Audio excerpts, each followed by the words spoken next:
action. Today we are interviewing Daniel Lauritzen from the Harold Middle School. He is the music teacher and director of choruses from the Hempfield School District. Dan, I have a couple questions for you today. When did you realize that you had a love for music? Probably as a young teenager. I knew I loved music before that, but I didn't know how much fun it was to participate in music. And as a 13-year-old, when I joined a neighborhood band, I realized I really loved this. Playing with my friends was fun. Playing music was even more fun. And we were all growing, getting better together, playing more and more challenging songs as time went by, and that was a very fulfilling experience for me. At what age did you play your first instrument, and what was it? Could you repeat that? At what age did you play your first instrument, and what was it? I believe I was 12 or 13, and it was the electric bass. I had some neighborhood friends who decided to form a band, and we already had 2 guitars, and they told me that I needed to get a bass. And I said, okay. So I went out and bought a $65 bass. I think it was through the Penny Saver, and it was a really terrible bass. I didn't even have an amp, but I used a stereo and I hooked it up to that, and it was good enough for us to hear. And as time went by and I got a paper route, I bought a more expensive bass and so forth. It grew from there.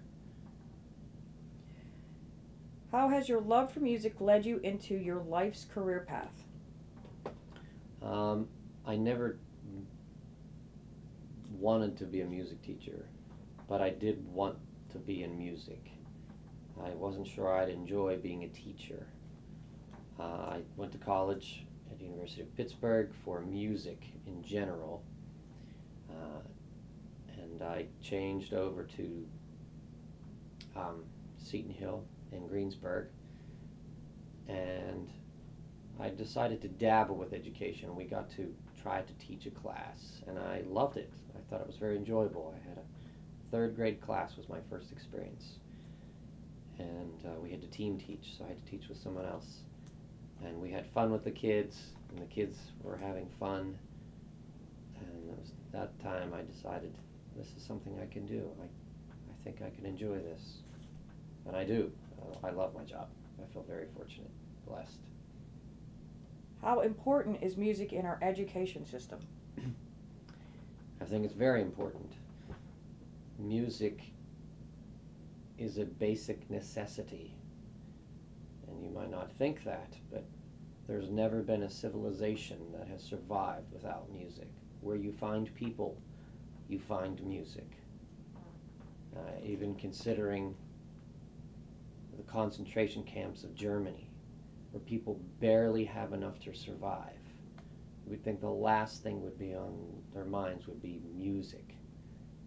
But we have many composers who composed music, who played music in the concentration camps. That was beyond eating and surviving. There's music. It was there amongst the very basic survival things that people needed, was that. Music is now accepted in all fields of education as one of the 7 types of intelligence. It's a way of thinking in sound that's different from any other thinking. It's a language of the emotions that affects our minds, our bodies. I think it's the most powerful combination of intellect and emotions that exists. And if you think about it, there's been some times in your lives where words, people can say things and it just doesn't make sense, and you listen to a song and you say, this, I can relate to this. The way I'm feeling now, this song relates to me perfectly. It's because music is a language of the emotions. It speaks to the emotions. And since your emotions are so tied with your minds and your bodies, I think it affects how we think and react. Music is spiritual. It's deeper. You know, you can go deeper with music than other ways. Music alone can go into deeper realms of the spiritual realms. It's parts of worship in religions throughout the globe, an important and indispensable part of prayer and worship in just about every religion you can think of. It's part of culture.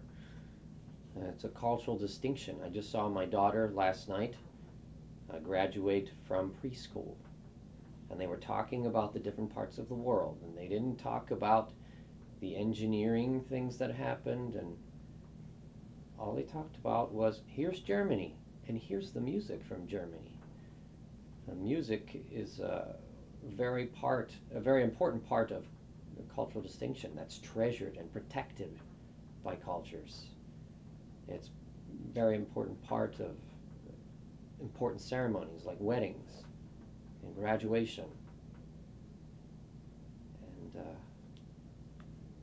music is fun, it's pleasurable. It can lead to lifelong enjoyment. It's fun to be at a concert. Why do people go to concerts? Why not just watch it on TV? Because part of being there with others and sharing the same experience, that's something.